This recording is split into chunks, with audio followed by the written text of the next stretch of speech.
Hi all, it's Annie. How's it been?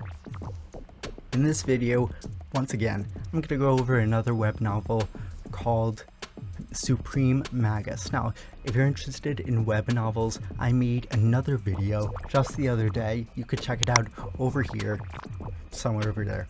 And it's called My Vampire Diary. Check it out. Anyway, back to this video. This is Supreme Magus. It's very long.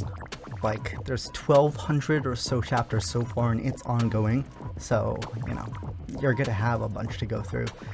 And I enjoyed it. Not as much as the last one, but I have a lot to say about it, so let's get into the video. The story is about a kid, I wouldn't call him a kid, a man who grows up on Earth who has some very tragic backstory. You know, abuse, terrible family, no one's there for him, like lots and lots of bad things happen to him, and he pretty much, by the time he's like 40, he lets himself go, so to speak, not to get too dark, but you know, well, he gets transported to another world, like a lot of shows, except in this show, he seems to keep his very, very cynical personality and memories, again, like a lot of other shows. However, in this show, not a show, it's a web novel, he develops this kind of power over time. He's not born with it. He doesn't have it from the start. He's not OP, like out of the womb. Fireball, fireball, fire. No. But he develops over time this ability to create some kind of name for himself because he's smart, very cynical. So he takes advantage of a lot of people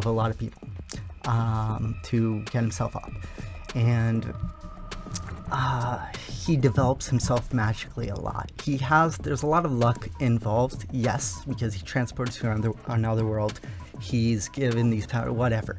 But it's not like he doesn't earn anything. He's actually given some power, but he works a lot to develop the rest.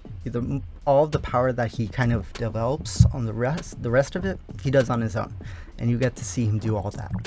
The power system, I'd say, is pretty interesting. It goes into, you know, the fire, water, air, earth, and most interestingly, light and dark.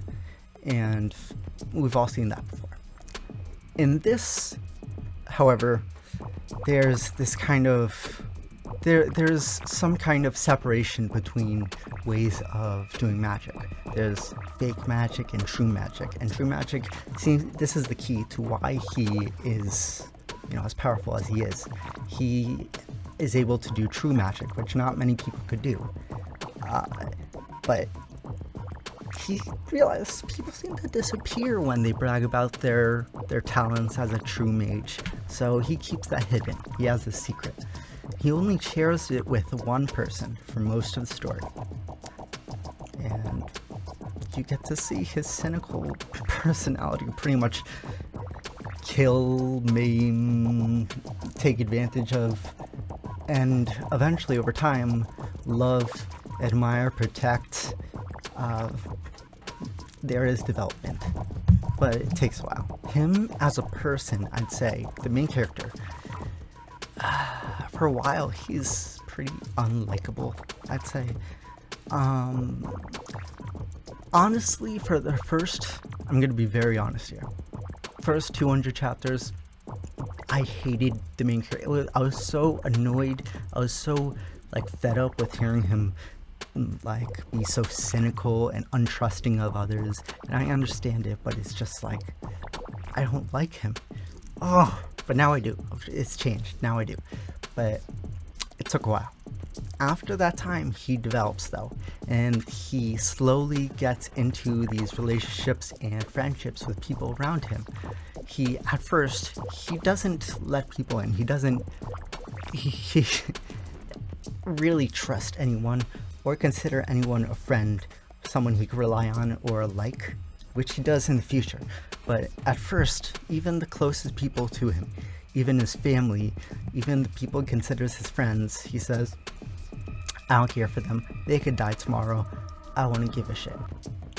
And, yeah. I mean, they don't realize that. They think he's pretty dark, but, you know, they think that he likes them too, but no, he doesn't. He doesn't give a shit. He does in the future, though. So look forward to that. There is development, but at first, the antagonists, I would say, there's a lot of mystery with who and what the antagonist is for a long time. There are obviously different antagonists as he builds up, but there's this underlying kind of story going on. And even still, I don't really know who or what the antagonist is. I don't even know if he really is an antagonist, but there's definitely layers to everyone. This is not a black and white story. This is a story of grace. The main character kills people regularly, like with no remorse. This is a story about grace. No one's considered very good. But yeah, don't imagine that the bad guys are going to be so easy to spot. The world I'm beginning to enjoy. At first, it was he spent a long time in his village, and eventually he went to a school, and eventually he went somewhere else and somewhere else. The story kind of goes in arcs where you go to different places and you stay in that place for a long time and you explore that place, which is a pretty smart way to go. You don't really go anywhere else until you've fully explored this piece of the story. But that means that you spend a lot of time in one place before going elsewhere. And there's a lot to the world, but only because the story is very long. Again, like 1,200 chapters and still going. So now, like, I'm aware of there are multiple continents and multiple beings that he's seen on multiple continents, but it's been a long time coming. It took a while to get there. Overall, I'd say it's not as good as My Vampire System, but it's a pretty good shot. It's also one of the most popular web novels out there. So give it a shot. If you could stand going over 200 chapters into it, then give it a shot. If you can't, then he's not going to be very likable. If you like him, then yeah, definitely go through it. That's the only reason I didn't like it for the first 200 chapters. The development happens slowly, very, very slowly. It could be a little annoying at times, but it does happen. And when it does happen, when he develops, when the people around him develop, oh, it feels good. Oh, it's so nice. It's so wholesome. Anyway, that's it for this video. Thank you for watching. Please smash that like button and subscribe if you enjoyed this and want to see any other web novel, anime reviews of books or whatnot. I have a lot of stuff coming, and I'll see you next time. Bye.